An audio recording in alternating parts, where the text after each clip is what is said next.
అని చదువుని మూర్ఖుని మత స్వార్థ పనిచేయని కోరుకుంటున్నాను. మీ తండ్రి మీరు మాట్లాడదు కానీ మాట్లాడి మీ వారు నెరవేర్చండి. కనబడి అందరూ స్వార్థ బంధిస్తూ మా రక్షేసుకి హెచ్చిస్తూ వాళ్ళని తగ్గించుకుంటూ మా ప్రవేశకి పెంచునా ఉన్నాయి ప్రార్థిస్వాతంతో ఏడుకుంటున్నా తండ్రి. ఇక్కడ ఎవరైనా ఏమన్నాడు చూడండి, ఇది యెహోవా ఏది ఇది ఈ గుమ్మం యెహోవా గుమ్మం. యెహోవా గుమ్మంలో ఎవరు ప్రవేశిస్తారు? యేసు రక్తంలో కనబడిన వారే, యేసు రక్తంలో తన పాపలు ఒప్పుకున్న వారే, వారే యెహోవా గుమ్మలో ప్రవేశించే వారు ఉంటారు. అందరూ ప్రవేశించారు. ఆయన స్వరక్తం ఇచ్చి సంఘం మాత్రమే ఆ గుమ్మలో ప్రవేశిస్తుంది. కనుక ఎప్పుడైనా ఆ స్వరక్తమైన సంఘం ఎక్కడ బైబిల్లో అపోస్తలుల కార్యములు 20వ అధ్యాయం 28వ వచనం. అపోస్తలుల కార్యములు దేవుడు 20వ అధ్యాయం 28వ వచనం. దేవుడు తన స్వరక్తం ఇచ్చి సంపాదించిన తన సంఘమును తన స్వరక్తం ఇచ్చి సంపాదించుకున్నాడు. బంగారంతో కాదు, ఎండితో కాదు, తన స్వరక్తం ఇచ్చి. ఆయన తన స్వరక్తాన్ని మనం ఎప్పటి వరకు ఇచ్చాడు? ఎక్కడి వరకు ఇచ్చాడు? ప్రాణము పోనంతగా. అన్నమాట యెషయా గ్రంథం 53వ అధ్యాయం 12వ వచనంలో రాదు. చూడదు, నోట్బుక్ నోట్ చేసుకో. యెషయా గ్రంథం 53:12.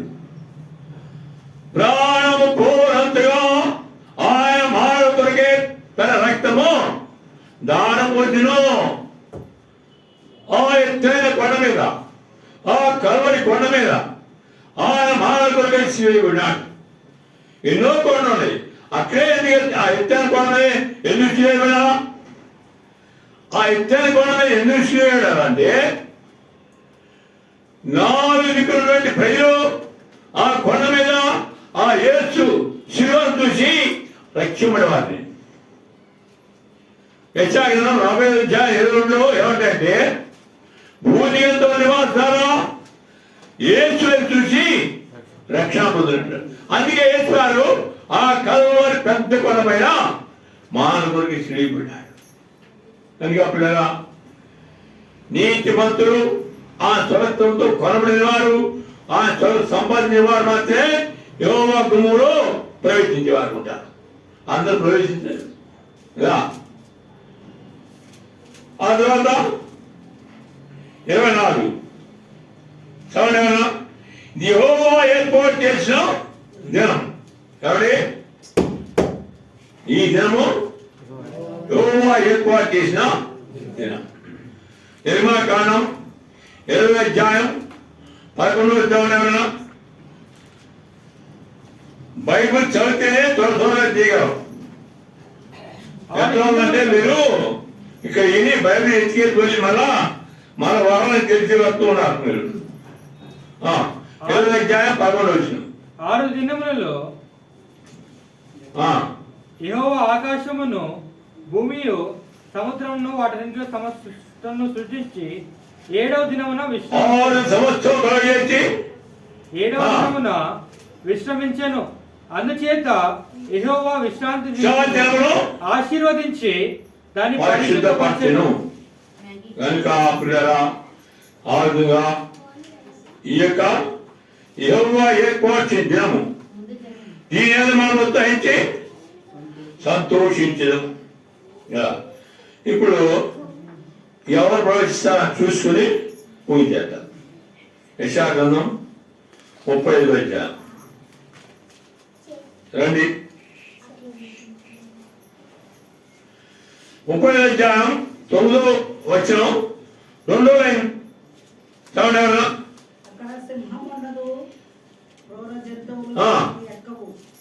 ఎవరు ఇంకా తీయదు ఎవరు చదవండి. యెషయా 35:9 యెహోవా విమోచించిన వారే పాటలు పాడొచ్చు యెహోవా గుమ్మలో నడుచుదురు. అక్కడ యెహోవా గుమ్మలో నడుచుదురు. యెహోవా విమోచించిన వారు యెహోవా విమోచించిన వారు పాటలు పాడొచ్చు పాటలు పాడుచు తిరిగి సీయోనునకు వచ్చెదరు. దేవుని చేతులను విమోచింపబడ్డామని నిర్దోషమును నిష్కలంకమును గొర్రెపిల్ల వంటి రక్తము చేత మీరు విమోచింపబడ్డని మీరు కదా ఎక్కడ ఉన్నమాట ఎవరైనా చెప్పండి.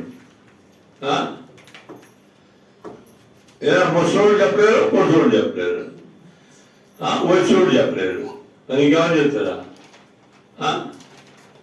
వాడి పేరు 1:19 అక్కడ రాయబడింది. నిర్దోషములు నిష్కలంకమగు గొర్రెపిల్ల వంటి రక్తము చేత మీరు విమోచింపబడని మీరు ఎరుగరా? యెహోవా విమోచించేవాడు తన కుమారుని మన కొరకు ఈ లోకానికి గొర్రెపిల్లగా పంపినాడు. గొర్రెపిల్ల రక్తం, పశ్చిమైన రక్తం, పవిత్రమైన రక్తం, నిర్దోషమైన రక్తం, మరగతలే రక్తం. శివునికి వచ్చేది. మీ మధ్య పేరుందా? పేరుందా ఉంది? ఈ మధ్య పేరుందా? సరే, ఈ మధ్య వస్తారు పేరు నడుగుతుంది. తర్వాత వారి తల మీద నిత్యానమును ఎన్ని సమస్యలున్నా ఎన్ని సంక్రాలున్నా నీవు విమోచింపబడిన దానివైతే విమోచింపబడి వాడు అయితే ఎన్ని సంక్రాలు మన ఇంట్లో ఉన్నా మన జీవితంలో ఆలోచన ఉన్నా మనం ఎలా వస్తాం? జగన్కి ఎట్లా వస్తాం? నిత్యానందంతో వస్తాం. చూడొస్తా చూడొస్తా ఆనందం. ఈ సంతోషము నీకు కావాలినా?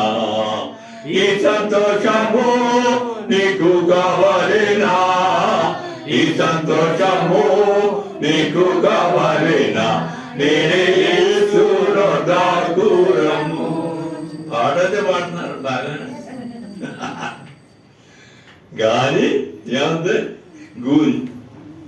గాలి అంటే గూలి. యెషయా 31 33 33 చావండి. 33 31 31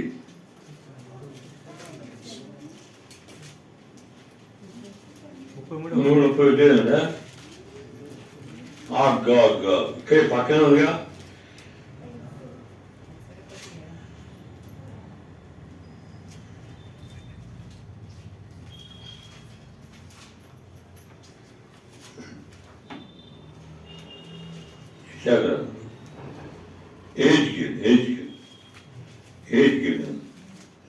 ఏజ్ గ్రంథం 33 31 చదవండి.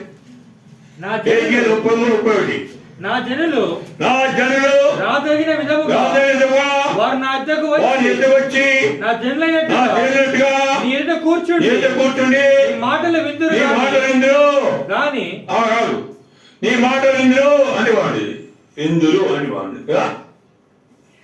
ఎట్లా తయారవ్వాలో ఎట్లా మధ్యాహ్నానికి వెళ్ళాలో అన్ని తయారయ్యి మధ్యాహ్నం చక్కగా వస్తాం. చక్కగా వచ్చి ఏం చేస్తాం? దేవుడు చేయనట్టుగా ఇక్కడ నిలబడి సేవ కూర్చుంటారు. వాక్యం చెప్పాక ప్రిపేర్ కూర్చుంటారు. కూర్చుని ఏం చేస్తారు? ఏం చేస్తారండి? దేవుని మాటలు వింటారంటే బాగుంటుంది. ఇందులో కానీ వాటిని అనుసరించి 74 రబ్బు చెప్పాడు మాకు. ఏం లేదు గాని అంటే గూడు రానుడు. గూడు అంటే ఏంటంటే దేవుని వల్ల లేక వచ్చేవాడే గూడు అట. 8 మందికి లేకి వచ్చాడు గూడు. ఇలా వాటిని అనుసరించి ప్రవర్తింపరు. తర్వాత వారి నోటితో ఎంతో ప్రేమ కనపరిచి ఎంతో ఏమైనా స్వామి చేస్తాం ఎంతో అని చేస్తా స్వామి చెప్పండి. దేవుడు లోకములు ఎంతో వినంట. దేవుడు లోకమును ఎంతో ప్రేమించింది. ఒకసారి చూడ చేస్తున్నాం ఒక చోట మైక్లో పాడా మేడ మీద ఒక పాట పాడా. తప్పదు నరులకు సాగు పోయిన ప్రాణముడిక రాదు గొప్పగా కట్టిన మేడలు మిద్దెలు ఆస్తులుని అంబడి రావు ఆస్తులుని అంబడి రావు రాదు ఏదియు నీదు ఎంబడి పోదుడి సర్వము వీడి కాదులే సొంతం అవులే అంటాం. భ్రమ మానవిక భ్రమం కనుక ప్రేరా దేవుడు మనం ఎడ కాదు. దేవుడి మాటలు మనం ఎడైనా జాగ్రత్తగా జాగ్రత్తగా గాని వారి ప్రవర్తింపరు. వారి నోటి ఎంతో ప్రేమ కనిపిస్తుంది కానీ వారి హృదయము లాభమును అపేక్షించుచున్నది. యాకోబు 1:2 సారీ యాకోబు రాసిన పత్రిక 1:21-22 సారీ. అందుచేత సమస్త కల్మషమును మీరు విలువారు మాత్రమే అండి. అయ్యారా యాకోబు 1:22 మీరు విలువారు మాత్రమే అండి. వాక్య ప్రకారం ప్రవర్తించేవాడు ఎవరైనా వాక్యం మీద వాడండి దాని ప్రకారం ప్రవర్తించేవాడైతే అతను తన సహజ మర్చిపోయినాడు. వాడు అతను తీసుకొని అతను పోయి అది ఎట్టువాడు వెంటనే మర్చిపోను కదా. ఇప్పుడు సామీలు అర్థం చూసుకుని వస్తాడు వస్తేనే ఎదురుపడతా ఏదైనా నీ బొగ్గు ఏంటంటే ఏదైనా ఇప్పుడు అర్థం చూసుకుని వచ్చాను అర్థం అంటాడు ఆ బ్రతుకు విశ్వాసుడు బ్రతుకు ఆ బ్రతుకు మా బ్రతుకు అర్థంలో చూసుకుంటూ బాగా అయిపోతుంది కానీ ఏ గాలి వచ్చే దుమ్మొచ్చి మోగలేవాడు అప్పుడు కనుక పిల్లల ఎట్లా వస్తారు ఎట్లా వస్తారు జీవన మందికి దుఃఖం అని తీర్పు వారు ఆనందంగా వచ్చారు. దుఃఖం అని తీర్పును ఎగిరిపోను పౌరాలు ఎగిరిపోతూ ఎగిరిపోతుంది. అది ఉందామని ఆ సంతోషం నాకు ఉందని చైతన్యం ఏమైనా చేయతండి చేస్తున్నా ఇంకా అంటే అందులో కోడి పెట్టి బొట్టుకెళ్ళా 1 2 3 4 5 5 అంటే 5 గాయాలు. ఎక్కడైనా సిద్ధపడండి. ఇప్పుడు మానవత్వం తెలియదు. మనం నిలతో రావచ్చు, నడుస్తూ రావచ్చు, కూర్చొని రావచ్చు. ఏ మానవ వచ్చినా రోమా 7:1 రాయబడిన ప్రకారం ఇప్పుడు క్రీస్తు చెందిన వారికి ఏ శిక్ష ఇది యెషయా 51 అధ్యాయం అలాగే చూసుకొని మనం ఆరాధనలు పెడతాం. 11 యెహోవా విమోచించిన వారు సంగీత నాదముతో తిరిగి వచ్చెదరు. అక్కడే వస్తారండి. శివుని గీతములు పాడుతూ వస్తారు. కేవతారు సంగీత నాదముతో ఇంకా నిత్య సంతోషము తల మీద ఉండును. నిత్య అంటే 24 గంటలు, 24 గంట, 24 hours. పిల్లరా నిద్రలో కూడా సంతోషం, మనకి నిద్రలో కూడా సంతోషం. వాడు సంతోషం అన్నము గెలవారగుదురు, దుఃఖం ఇంటేపుడు తొలగిపు. పొడది పొడది ఏంటండి కనుక పిల్లరా ఇంకొక వచ్చం చదువుకొని మనం యోహాను సువార్త, మనం తెలిసిన వాక్యం అది. యోహాను సువార్త 4వ అధ్యాయం 24 వచనం చూడమని చెప్పండి, చూడమని చెప్పాలి. దేవుడు చెప్పండి నాతో, దేవుడు ఆత్మ గనుక ఆయనను ఆరాధించేవారు ఆత్మతోను సత్యముతోను ఆరాధింపులను. ఎట్లా ఆరాధించాము? సత్యము ఆత్మతోను. ఇప్పుడు దేవుడు 20 నిమిషాలు ఎన్నో వచ్చినారు బయటపరిచాడు మనకి, ఎన్నో వచ్చినారు బయటపరిచాడు. ఒక వచ్చిన జ్ఞాపకం పెట్టుకొని ఆరాధించండి. ఏదో పాడించే పాడని వారం అంటే ఆరాధించ కాదు, వాక్యం విన్న వాక్య ప్రకారం మనం ఆరాధించాలి, వాక్య ప్రకారం ఆరాధించాలి. మామూలు పాట పాడుకోండి 16 సంవత్సరాల వయసులో మామూలు అనేవాడు, ఆ పొండోడు ఎప్పుడు అదే పాడతారా, పాడిందే పాడరా పాడిపోతారా. అట్లా మనం ఏ వారం ఏ వాక్యం వింటున్నామో పిల్లరా ఆ వాక్య ప్రకారం మన దేవుని ఆత్మతో సత్యముతో ఆరాధించవలసిందిగా ప్రభు మనకి ఇది